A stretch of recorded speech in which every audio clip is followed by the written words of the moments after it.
కంటే సురేంద్ర ఆధ్వర్యంలో తెలుగుదేశంలోకి భారీ చేరికలు.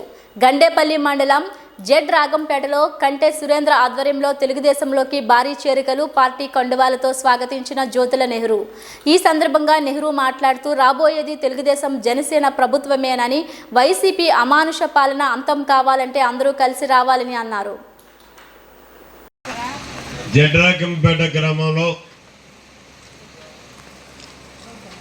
తెలుగుదేశం పార్టీలోకి పునఃప్రవేశం మిత్రుడు సురేంద్రతో పాటు వారి కుటుంబ సభ్యులు, అలాగే గ్రామ మిత్రులు అందరూ కూడా ఈనాడు నూతనంగా పునఃప్రవేశం చేస్తున్నందుకు వారికి మనస్ఫూర్తిగా రాష్ట్ర తెలుగుదేశం పార్టీ తరఫున అభినందనలు తెలియజేసుకుంటూ అందరికీ కూడా నా హృదయపూర్వకమైనటువంటి ధన్యవాదాలు తెలియజేసుకుంటున్నా. చాలా కాలాతీతమైంది. మనం 10 గంటలకన్నీ ప్రోగ్రాంని 12 గంటలకు ప్రారంభించుకున్నాం. అంటే 2 గంటలు లేటుగా ఉన్నాం.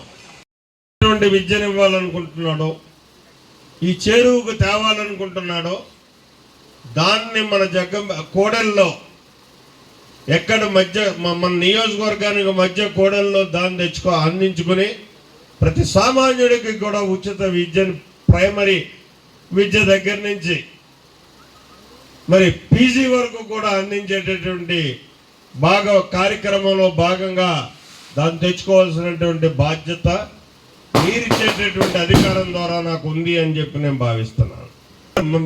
మీ గ్రామానికైతే పర్వాలేదు, ఏదో పారేసింది, నీరు వచ్చేసింది, పంట పండించేశారు. తాళ్ళూరు పంప్ హౌస్ శుభ్రంగా మటాస్ 30,000 ఎకరం ఎందుకు బంద్ చేయకుండా పోయింది. అటువంటి పథకాలు ఇంకా చాలా ఉన్నాయి. ఇక్కడ మనం శాంక్షన్ తెచ్చినాయి, వీళ్ళు దురుద్దేశంతో ఆపేసినాయి.